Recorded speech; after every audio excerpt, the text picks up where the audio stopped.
Hello again, you're watching Gravitas. Today's developments in Catalonia came as much-needed relief for the Spanish government. Barcelona has been largely calm, but Catalan leaders refuse to concede defeat as they continue to defy Madrid's rule.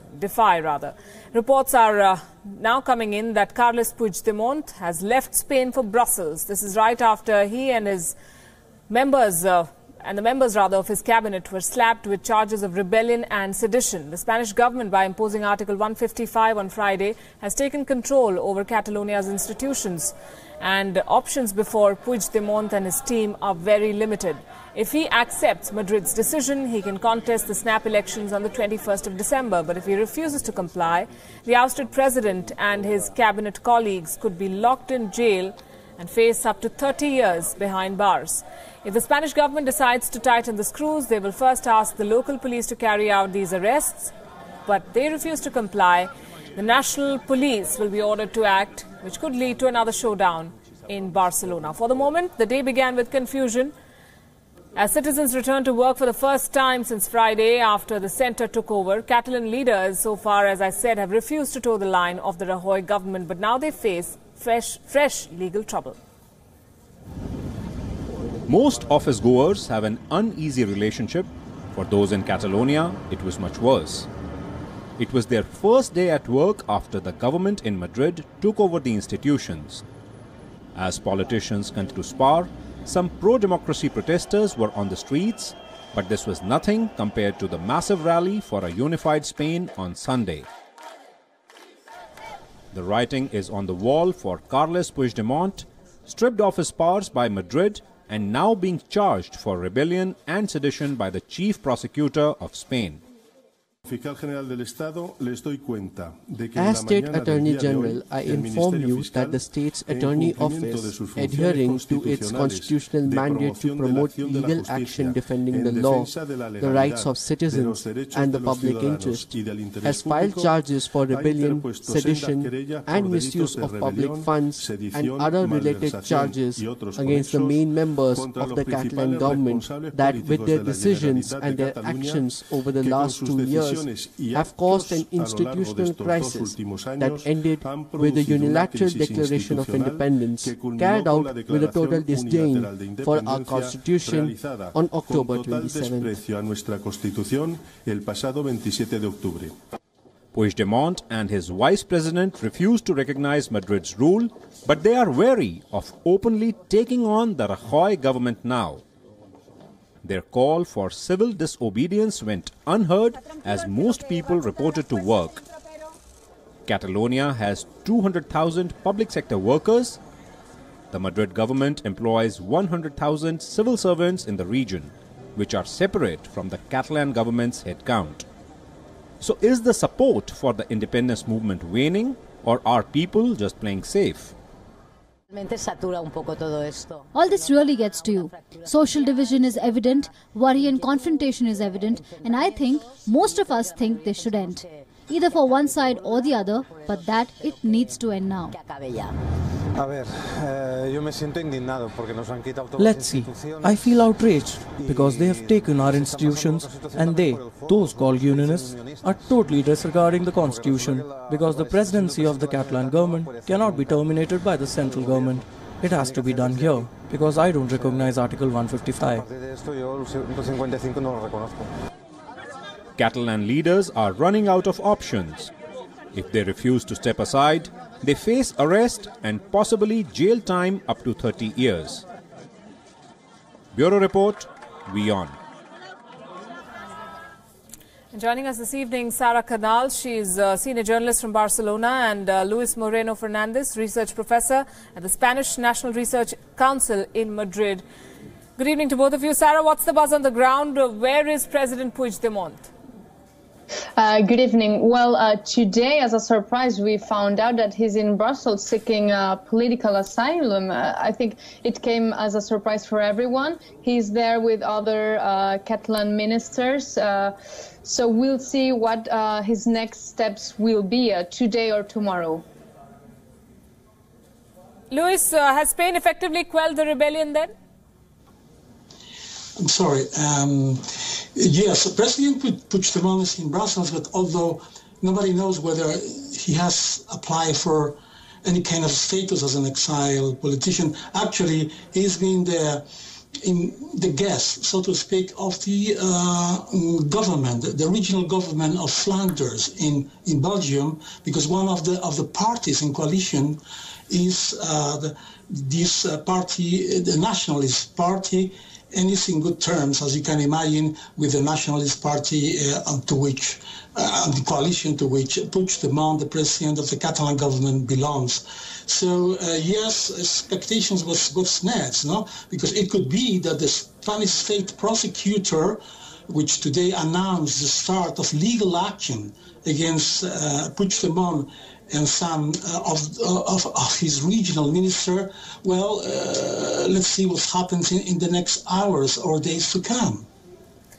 Sarah, what about the ministers? Have they reported to work? What's the mood like on the ground? Are people okay with the way things have taken a turn from the referendum on the 1st of October to now the leader who led the charge really leaving the country and others reporting to work and refusing to pay heed to the call for civil disobedience? Well, I think there's different moods in the streets. Yesterday we saw a huge pro-unity rally who were demonstrating against this new republic, who were pro-Spain unity. And then there's also people who are very happy about what happened on Friday. But also there's this amount of people who are pro-independence or pro-referendum who are not in agreement with how things have been done. Some people wanted Puigdemont to call for elections instead of to proclaim a new republic. So we can see now, okay, the society is divided on two sides, but there's also division within the people who support independentism. There's a more radical party, a more pro-independentist, a more radical party who is not on, who doesn't agree on these elections coming up on the 21st December. But we've seen today that Puigdemont's party and the other pro-independence party, Esquerra Republicana, have acknowledged these elections coming up, and they see these elections as a chance to allow the people in the streets to step up and to speak and to show their position, the position that they couldn't properly show on the 1st October, on the referendum day. Luis, can people like Puigdemont contest December 21st elections, and if they are going to be put in jail, how much water does the argument hold that these are democratically elected leaders who are facing a witch hunt at the hands of Madrid? Well, actually, the snap elections now to be held on the 21st of December, actually, I mean, the announcements by the central government came as a surprise, really, to the nationalist leaders. I think that they were wondering whether elections could take place in a way at such a short notice, because, I mean, the 21st of December is really the day after tomorrow, so to speak, in political terms. So I think that they've been taken a little bit by surprise, because there, the counter-argument put forward by the central government is a democratic one. Having said that, the nationalists in Catalonia have always been claiming that all the process for self-determination that they started was in the name of democracy. So here we are. I mean, on the 21st of December, things should be clarified. Although I'm not sure whether all the parties involved will be in line with these elections. It might be the case that the nationalists refuse to participate in these elections, although today the two main nationalist parties in Catalonia have agreed on the fact that they will contest elections. So, I mean, the scenario is an open one, really, because on the other hand, what would be the result of those elections? I mean, yesterday there was this big demonstrations for unity in Spain. The non-nationalist demonstrators were really, some people say that even close to 1 million in the streets. How can that translate into votes? I mean, that's really the big question. Sarah, are there protests on the ground, or have has all of it fizzled out with the leader fleeing the country? Today things are more calmed in Barcelona. I've been in the field a few hours ago, and there's no protests scheduled for today whatsoever. But we've seen yesterday's protest. We've also seen in the last few weeks and few days also pro-independentist protest taking the streets. So not today, but maybe on the next few days, we'll see if Catalan pro-independentist people gather in the streets to protest against these charges of rebellion and sedition that they announced today. But I mean, what we're seeing now is that both the pro-independence movement and the unionist movement are taking the streets to show their positions and to as a mass protest. All right, still a developing situation. Sarah Canals and Luis Moreno Fernandez, thanks very much for joining us here on Gravitas. Still ahead on this show, Gravitas, as the White House battles allegations related to the Russia probe, the president's son-in-law and top advisor Jared Kushner paid an unannounced visit to Saudi Arabia. The visit happened last week and details are still sketchy, but the implications could be huge. Kushner is in charge of brokering a peace deal in West Asia. Here's what he's achieved so far. He is the chosen one among the most influential men in the Trump White House, the president's son-in-law, Jared Kushner. The American media often refers to him as the secretary of everything, and it's no exaggeration. With a wide spectrum of responsibilities, Kushner is the face for all major external engagements of the Trump administration. He's tasked with delivering on issues that served as a platform for the Trump campaign. Unlike the president, he's not given to social media outbursts. His style is unobtrusive. His area of focus currently is West Asia, where Donald Trump, on a visit a few months ago, declared that he'll broker the ultimate deal. Jared Kushner must make it happen, only no one knows how. He's leading the talks for the US, so his surprise visit last week was no surprise really. While the specifics of this meeting haven't been shared, a White House official said Kushner has been in frequent talks with officials from Israel, Palestine, Egypt, UAE and Jordan, all stakeholders in the West Asia peace process. Washington insists it will play merely the facilitator and won't force a deal on Israel and Palestine. Attempts to get the two sides to the negotiating table haven't taken off since 2014. When then Secretary of State John Kerry practiced what came to be called his intense shuttle diplomacy. Kushner's third official visit to the region since summer shows Trump's commitment to achieving a lasting deal. If he builds pressure on Netanyahu and Abbas to talk, they might find it hard to refuse. Bureau Report, WION.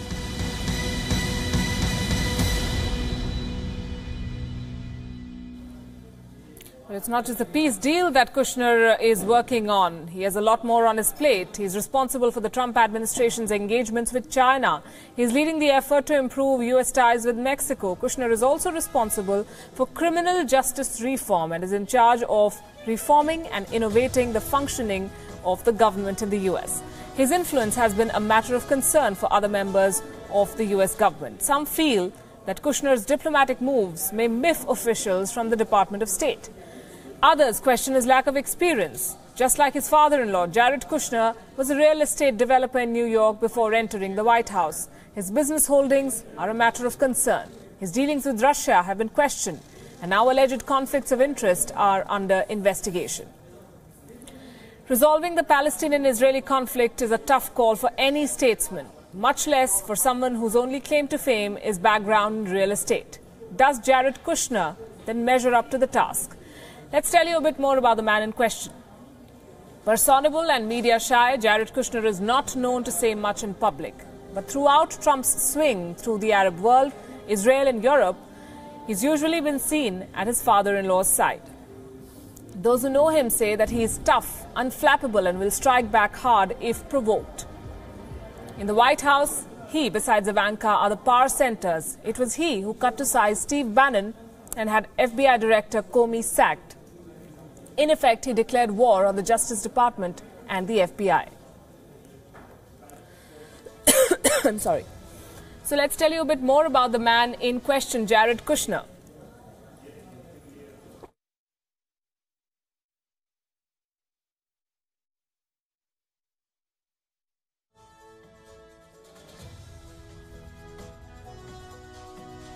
I apologize for that. So from Harvard and New York University, these are the places where he graduated from. He has degrees from these two places. But the word is that he got into those prestigious institutions backed by the real estate clout of his millionaire father. His father was jailed in 2005 for illegal election funding. His critics say he bought the New York Observer to push his commercial agenda and settle personal scores.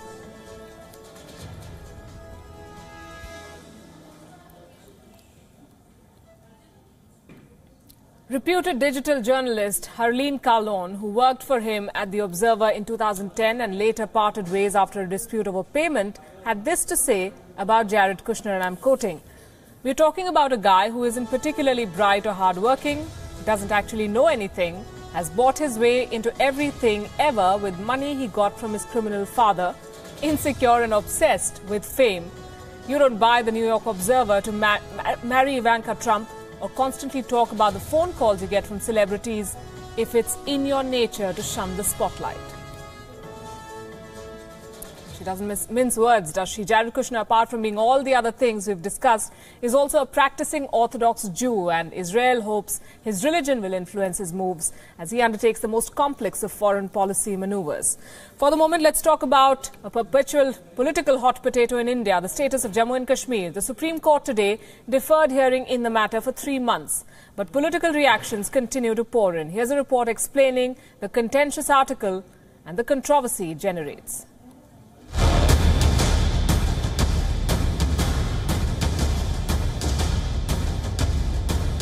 What is Article 35A and why is it controversial? It empowers the state of Jammu and Kashmir to define its permanent residents, their special rights and privileges, meaning who can be employed with the state, who can own property, and who can win state scholarships, among other things. This article was added to the Constitution of India through a presidential order of 1954. The then state government agreed. Now, here's the important point about this provision. It mandates that no act of the legislature coming under 35A can be challenged for violating the Constitution or any other law of the land. So why is it being challenged now? 2 reasons. One, an NGO called We the Citizens went to court saying the article was never presented before Parliament, which basically means it wasn't added to the Constitution through an amendment under Article 368. 2, and very importantly, Article 35A is discriminatory against women.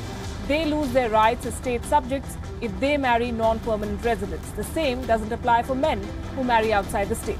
In October 2002, the Jammu and Kashmir High Court said women too will not lose their rights, but their children will not have succession rights. And that is why 2 Kashmiri women have moved Supreme Court challenging 35A for disenfranchising their children. How's it playing out politically? The ruling party, the opposition and separatists in the state of Jammu and Kashmir are opposed to any changes. They fear it would further erode the state's autonomy and trigger a demographic change in the Muslim-majority valley. At the centre, the ruling BJP and its ideological parent, the RSS, are opposed to Article 35A. This is Palki Sharma Upadhyay for WION. And now to the latest controversy in Hollywood. House of Cards star Kevin Spacey is fighting fire over linking his sexuality to his apology for making sexual advances towards a teenaged actor. Here's a report. Days after Hollywood mogul Harvey Weinstein's spectacular downfall, another Hollywood star is now in the dock. Kevin Spacey faces sexual misconduct allegations. And it's Anthony Rapp of the Star Trek fame who has leveled the allegations. Rapp in an interview has alleged that Spacey sexually harassed him at a party in 1986 when he was only 14 years old. The Star Trek actor says that he was left traumatized after Spacey lay on top of him at his apartment 31 years ago. Following Rapp's allegation, Kevin Spacey has issued an apology, saying in his defense the incident must have been a deeply inappropriate drunken behavior. Spacey also added that he had no recollection of the incident. And in the same breath, Spacey admitted he is gay.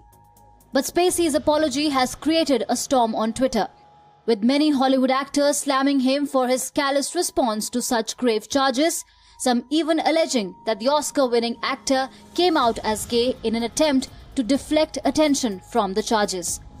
While sex scandals are not unheard of in Hollywood, the latest allegations, including top Hollywood figures, reveal how deep-rooted the perversion is. Bureau Report, WION.